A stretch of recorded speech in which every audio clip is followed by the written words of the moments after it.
I have a child with autism.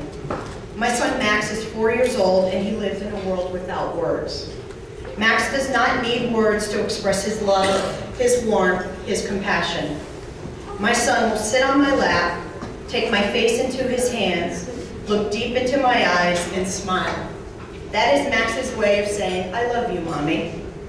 When Max plays with his twin sister, Logan, and wants to express his joy, he goes up to her, puts his face to her face, tilts his head ever so slightly, and smiles.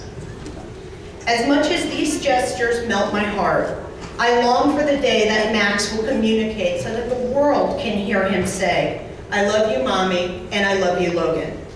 As he gets older and the words still do not come, the fear I have at times leaves me breathless. My beautiful boy, with so much to say, is locked in a world of silence. I hope that one day Max's silence is broken, but until that day comes, I will be his voice.